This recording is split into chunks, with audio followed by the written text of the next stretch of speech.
Help me reach 7,000 subscribers. Please like the video and share your thoughts in the comments. Your feedback helps make the content better. She came in past midnight, dropped her bag on the chair I'd set for her, glanced at the plates I'd kept warm in the oven, and went straight down the hall. "Dinner's in the oven," I called from the couch. TV muted, lights low, table set for two like a postcard we never mailed. "I'm exhausted," she tossed over her shoulder. Bedroom door closed. No shower. No small talk. No nothing. I sat there with two plates and one heartbeat getting louder. If I'd known where it was headed, I'd have stood up that night and changed the rules sooner. In the morning, she moved around soft as a cat, careful not to touch a single feeling in the room. I poured coffee. "You worked late," I said. "Big project," Rachel answered, eyes on her phone. "It's temporary." "How temporary?" She shrugged. "Couple weeks." "Good. Because I made dinner for us." "I appreciate it," she said, which meant she didn't, and kissed the air near my cheek. "Gotta go." "Rachel." "What?" "This isn't normal." "It is in my field," she said and grabbed her keys. "We'll talk later." "Tonight." She already had the door open. "We'll see." The next 3 nights looked the same. Her shoes in the entry, the glow of her screen down the hall, steam from the shower, lights out.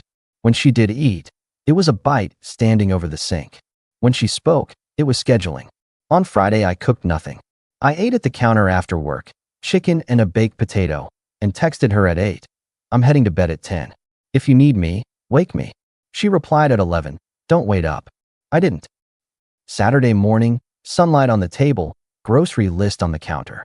She breezed by, ponytail, gym clothes. "Coffee." I lifted the mug. "I'm meeting a team lead for brunch." "Work stuff." "On Saturday?" "Deadlines don't ask what day it is," she said, like she'd invented calendars. "Then we need to set some of our own," I told her. "No more guessing when you'll be in or out. If you're late, fine, but give me a window. And Sunday afternoon is ours." I said it's temporary. And I said this isn't normal. She stared at me like I'd dropped a glass. "You don't understand how competitive my office is. I understand marriage shouldn't be a solo sport." She gave me a dry smile. "You sound dramatic." "Good," I answered. "Drama gets attention." She left without the coffee. By noon, I'd rebuilt my Saturday. I mowed the lawn, took the truck to get the oil changed, stocked the freezer, and sent a simple message. New rule: no more waiting dinners. I'll eat when I eat. Sunday after 2, we hike. Block it off. 2 ticks on the screen. No reply. At 3, my phone buzzed. Mia, her younger sister, the one who introduced us, who always asked about my projects like they mattered. "You free later? There's a craft beer thing by the river. Could be a decent distraction." I texted back. "Depends if I'm embarrassing to be seen with." Her answer came with a winking emoji I didn't deserve. "I'll risk it." When Rachel finally called at 5, she sounded like she'd been running. "I'm slammed. Rain check tomorrow." "Tomorrow at 2, I told her. Blocked off. "You're making this into a calendar invite." "Yep." A pause, a soft scoff. "Whatever." I met Mia by the river.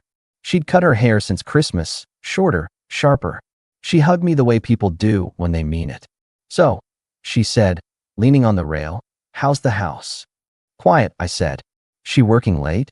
"Every night." "That's not good." "It's temporary," I tried. Mia didn't roll her eyes. She didn't have to. "You look tired, Mark." "I'm fine." She took a sip of her beer. "Fine is what people say when they're not fine." "Thanks, therapist." "Hey, you married my sister, not magic." We strolled past food trucks, said things that filled air without lying. She didn't pry. I didn't vent. When she laughed, it cleaned the edges of the day. When I got home, the house smelled like nothing. Sunday at 2, Rachel texted at 1:58. "Can we move the hike to 5? Something came up." I called. "No. I built around 2. I'm asking for flexibility. I'm offering structure. 5 doesn't work. You're not being supportive." "Of what mystery tasks?" Silence. "Bring it back by 4, I said, "and we can still do the short loop." She came in at 5:30, full of apologies with no details. "We'll go next weekend," she said, pecked my cheek, and opened her laptop on the couch. "Close it," I told her. "I want 1 hour and a plan." She kept typing. "I can multitask." I took the laptop, closed it, and set it on the table. 1 hour. No screens. Her jaw moved like I'd asked her to donate an organ. "Okay." What's the plan? 3 dinners together this week. No calling them off after 7. Phones face down. You're kidding. No. Work doesn't stop because you want a Norman Rockwell life. We're not painting, I said. We're eating. She stared, then exhaled. Fine. 3 dinners. Temporary schedule, remember? Wednesday, Thursday, Sunday. She gave me a thinned-out smile. Deal. Wednesday, she texted at 6:55, running behind. Start without me. I replied, dinner is at 7. You in or out? No response. I ate at 7. At 9:30, she came in with a neat little box tied with ribbon. Peace offering, she said, placing it on the counter like a trophy. Cupcakes from that place you like. I like you more than I like cupcakes, I told her. She touched my arm. It's just this week. Don't weaponize dinner. Don't minimize respect. I'm trying. Try with actions. She opened the box. Have one. I already ate. You're impossible. And you're late, I said. That's 1. 2 left. She softened. Tomorrow I'll be home by 6. I promise. Thursday at 6:40, she FaceTimed from a cab with 2 blurred faces in the background and music I didn't recognize. Be there in 10, she shouted into the camera. You're at a bar. It's a team mixer. So you are out for dinner. It's networking. Rachel, my line is simple, I said, steady. If you pick them, you're not picking me. That's 2. She rolled her eyes. Stop counting. I am counting. 3 strikes in the game. She hung up. 30 minutes later, she came in smelling like everyone else's jokes.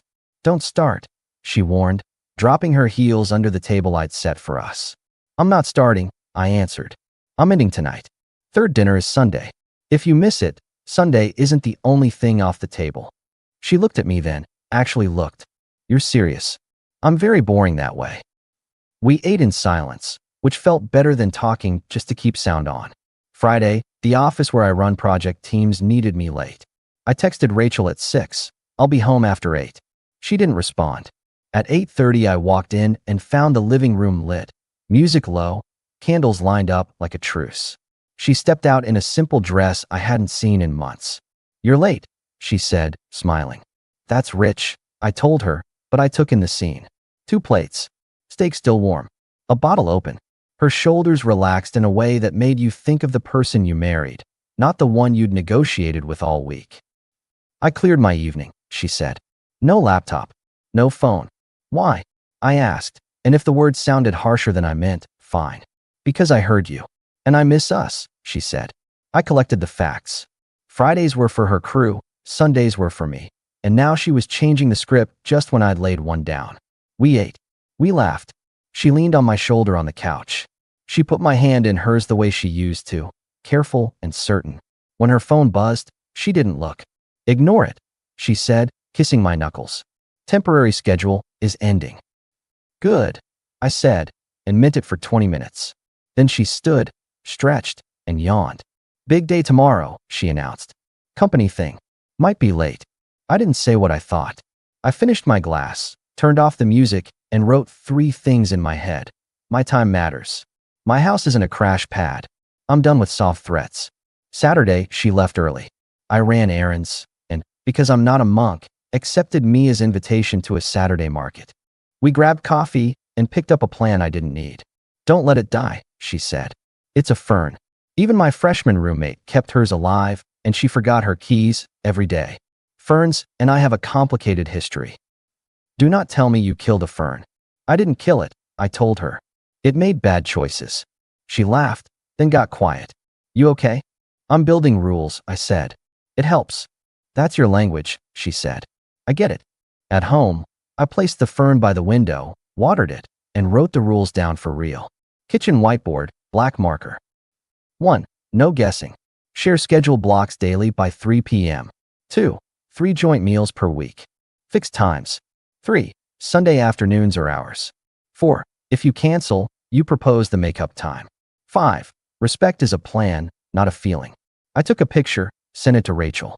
She replied with a heart and a thumbs up like a teenager. Sunday came. At 6, dinner sat warm. At 7, cold. At 8, text, don't wait up. I wiped the whiteboard clean. Monday morning, I poured coffee and slid a manila folder across the table. I'm separating the accounts for a while. Bill split is in here. I'll cover the mortgage, you handle utilities. Clean lines. She blinked slowly. You're punishing me. I'm protecting myself from chaos. We're married. I know. That's why I'm doing this.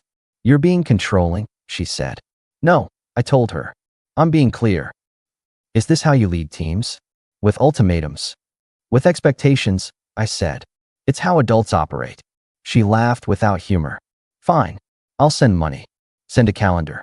And your spare key goes on the hook. No more letting yourself in without texting if you're out past 10. She folded her arms. Because I like to know who's in my house. She stared. You think I'm out doing something wrong. I think you're out doing something I'm not part of, I answered. That's wrong enough.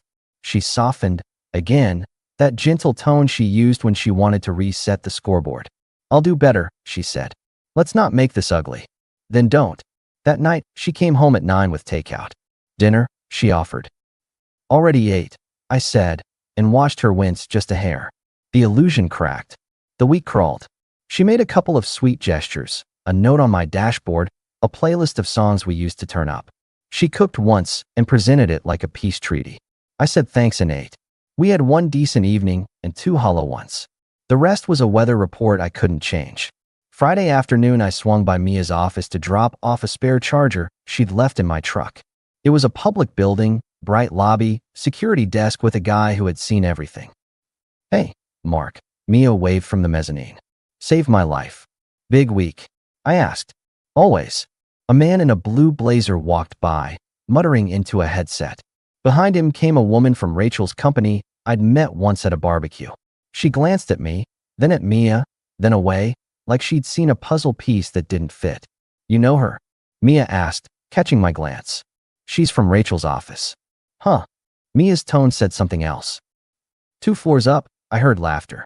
A man's voice I didn't know, the kind of laugh people use when they want the room on their side. It was just a building, just noise, and I'm not the guy who goes hunting for things to confirm what he fears. I left without digging. That night, dinner wasn't a plan. I ate an omelet and watched the game. At 10:30, Rachel texted, big company dinner tomorrow. Mandatory. I'll be back late. I replied, then Sunday morning is coffee and a conversation. Put it on your schedule. She wrote, sure. Saturday at 6, she came out of the bedroom in a dress that reminded me of who I picked. Makeup precise, hair like an ad. She looked great. She looked like she wasn't mine. Where is it? I asked, moving my plate to the sink. Downtown. Harbor House. Good spot, I said. I'll change. She glanced at me like she hadn't considered I might go. It's a company thing, she said. I'm your husband. I know, she replied, adjusting an earring that didn't need adjusting. It's internal. I do internal, I said. I'll stay out of shop talk. She hesitated, then relented. Fine, but it's tight in there. On the drive, she stared out the window. Every block another mile between us. I parked. We walked toward the restaurant. Right before the door, she stopped, turned, and took my hand like a stage direction. Listen, she said, eyes quick on the crowd inside, then back to me. Don't talk to me in there, okay? Please. I don't want you to embarrass me. It hit like a clean cut. No noise, no blood, just separation. She released my hand and went in like nothing had happened, like she hadn't just told her husband to be her shadow while she held court. I stood there with the door half open, wind moving the hems of people's jackets, the hostess glancing past me. I counted to 10 because I do that when I don't trust my first punch. Then I turned, walked back to the car, and drove. On the way, I called Mia. She picked up on the second ring. Everything okay? No, I said. I kept it straight. We were at her company dinner. At the door, she told me not to talk to her so I wouldn't embarrass her. Mia's silence was loud. Then came her breath. Come here, she said. Now. Her apartment was neat without being staged. She opened the door and hugged me like a rope bridge. I sat at her table. I didn't perform. I told the story and left out the parts that would have made me look noble. She said that. Mia asked. To you? At the door. Word for word. Okay, she said, palms flat on the table as if bracing it. Okay. I stared at the little plant on her windowsill, same kind as mine. Right now I hate ferns less than I hate people who treat spouses like accessories. I stood. Mark, she said, and when I looked at her, she was already there. What she'd never said, what I pretended not to see, the truth we both circled because it felt safer to act like it wasn't there. She stepped into me, and I didn't move back. I'm done fighting alone, I told her. I wasn't whispering, but the words felt like I'd been carrying them in my jaw for months. Right now you feel more like family than my wife does. Mia's eyes got wet and sharp, both. You won't believe it, she answered, but you feel more like home to me than my own sister does. She kissed me. No fireworks. No soundtrack. Just two people who recognized a line when they crossed it and didn't pretend they hadn't. We stood there, arms certain, not because it was flashy, but because it was right enough to stop lying. I left after an hour. On the drive, my phone buzzed. Where are you? Should I call a cab? I parked in Mia's lot, held up the screen. That's what she has for me, I said, a laugh in my throat that didn't reach my cheeks. After that line at the door, what matters is whether I'm her ride. Mia took the phone gently. May I? Please. She typed, smiling like someone who finally says the thing they've practiced in their head, with the one he won't embarrass by being present. She hit send, then put the phone in my hand. Now there's no going back, she said, half terrified, half relieved. Good, I answered. Back was broken anyway. Half an hour later, the screen lit again. Good. I hope you'll handle the paperwork soon. I don't have time for it. My thumbs didn't hesitate, of course. And don't come back to my house. It's too embarrassing for you. She wrote, ship my stuff to my parents. I stared at the message and felt nothing volcanic. Just the engine finally switching off. I drove home, pulled 2 suitcases from the attic, and started packing Rachel's clothes. I wasn't mean, I was efficient. Labeled boxes, clothes, shoes, bathroom, office junk. I set them by the door and made a list for Monday. Call a delivery service to drop them at her folks. Sunday morning, Mia texted, you okay? I replied, better than I should be. She wrote back, good. Eat breakfast. I did. Eggs, toast, a schedule for the week. I changed the locks that afternoon and left her spare on the hook. Habit, not invitation. I unsubscribed her from the grocery list and removed her from the shared location app she never used anyway. No speech. No dramatic post. Just a man running his own life again. Monday at lunch, I told my project lead I needed a couple hours Friday morning. Personal business. He nodded. Adults get it. I booked a meeting with a mediator who helps people end things clean. No courtroom, no fireworks. Just signatures and boxes and a quiet house. Rachel texted twice that week. Once to ask if I'd packed the silver clutch she liked. Once to ask if I'd told her parents. I answered both, yes. Yes. She didn't ask how I was. I didn't offer. Mia kept a clean line. She checked in. She didn't flood me with ideas of picnics or the future. She asked if I'd eaten, if I'd slept, if I needed anything. When I said I was handling it, she said good. When I asked if she was okay, she said she would be. On Thursday, the box service collected the suitcases and drove them to Rachel's parents' house. Her mom texted me thank you. I replied you're welcome. None of us said what we were thinking. Friday morning, I met with the mediator. The room smelled like paper and decisions. By noon, the machine had started. I went back to work and ran a meeting that ended on time. It felt good to get something across a finish line that deserved it. A week later, Rachel moved the last of her stuff out of the hall closet. She didn't come in. She sent a message, picking up the boxes Friday afternoon. Please leave them by the door. I left them there like requested. She didn't ring the bell. Mia and I didn't play house. We met for coffee. We took walks. We talked about things that weren't Rachel. One night, she asked the question people ask when they're trying to be both brave and decent. Are you sure? She said, sitting on my back step after I grilled chicken and overcooked it like a rookie. Yes, I told her. Not because I'm angry. Because respect is either here or it isn't. Once it's gone, it doesn't grow back because you water it with hope. She nodded. I can live with that. So could I? 2 months later, the paperwork was done. I went to the office with a pen. I signed where I was told. I left with a copy. I drove home and put it in a folder I didn't plan to reopen. I called Mia from my truck. It's settled. I'm home, she said. Want company? Yes. She came over with takeout. We ate on the couch like two people who'd earned sitting. After, I took her hand. Let's do this right, I said. Define right, she replied. No sneaking. No hiding. No feeling like we owe anyone a cover story. We tell your parents. We tell mine. We set a date when it suits us. We don't apologize for being happy. Her eyes didn't flinch. Okay, she said. Then we do it right. We told her parents on Sunday. Her dad took off his glasses and cleaned them like he was buying time. Her mom looked at Mia, then at me. This is what you want, her mom asked. Yes, Mia said. I added. I didn't make this decision lightly. No, her mom said, voice tired. You were patient. Maybe too patient. Her dad put his glasses back on. I want my daughters to be happy, he said softly. I wish Rachel had been honest sooner. We invited Rachel. She didn't come. Someone said she was busy. It fit. My buddies had questions I didn't answer, jokes I didn't laugh at. The ones who counted showed up with tools when I decided to rebuild the deck. We ran boards in a straight line and didn't talk about the past tense more than we had to. Mia loved me the way people love when they don't need an audience. She'd touch my shoulder in the kitchen without thinking. She'd send me pictures of ridiculous things in the grocery store that made me laugh out loud at work like an idiot. She took care of the fern when I forgot. I fixed her leaky sink and refused to charge my normal rate. We got married in the fall in a small hall near the lake. No orchestra. Good food. People who meant it. Her parents sat together and smiled like they'd been waiting to exhale. My friend Paul gave a toast that wasn't a performance. He said he was proud of us for doing the hard thing the clean way. Rachel found out through the grapevine. She sent a message I didn't answer. Later I heard she'd been angry, that she'd called Mia names, that she'd said we'd stolen something. I didn't correct the record. The people who mattered had been in the front row and watched us put our names on the thing we were willing to protect. We bought a small ranch house with a yard I actually wanted to mow. We paid for it without asking for anyone's blessing.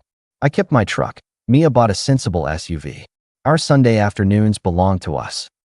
When we said we'd be somewhere, we were. When we said we needed space, we gave it. Our calendars synced because we wanted them to, not because anyone threatened to walk. Every once in a while, someone from Rachel's old circle would see me at the hardware store and ask, "How's life?" Ordered, I'd say. And good. Do I regret anything? Sure. I regret the time I spent convincing myself that the problem would age out if I just stayed calm enough.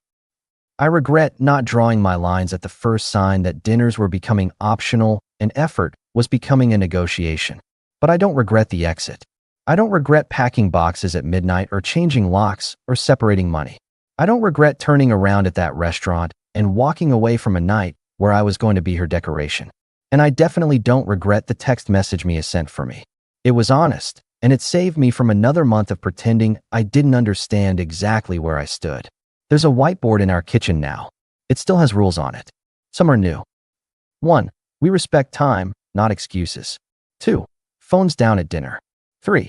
If you need space, say it before you act it. 4. No unannounced plans that cut the other out. 5. We choose each other in rooms full of people. We break them sometimes and then fix it like adults. That's the entire trick.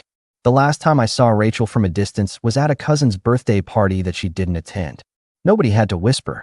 Nobody took sides. Those battles ended themselves. She doesn't come to family holidays. We don't bump into each other in the aisles. Our story is something people mention as a caution, not a scandal. That's fine by me. If you're waiting for a moral, here it is. Kindness isn't silence. Patience isn't a leash someone gets to wrap around your throat. If a person warns you they're about to treat you like a prop, believe them. And if you ever find yourself at a door with someone telling you not to speak so you won't embarrass them, do the easiest, hardest thing I ever did. Turn around, make one phone call, and go where you're respected. When we left our reception, Mia squeezed my hand and said, "Still sure?" "More every day," I told her. She laughed. "Even when I kill the fern." "It made bad choices," I said. We drove home with the windows open. No soundtrack, a couple with a plan. The house waited, lights off. Exactly the way I like it when I know the person who's walking in with me doesn't need to be asked to choose me in public. That's not revenge. That's not poetry. That's just a life that fits.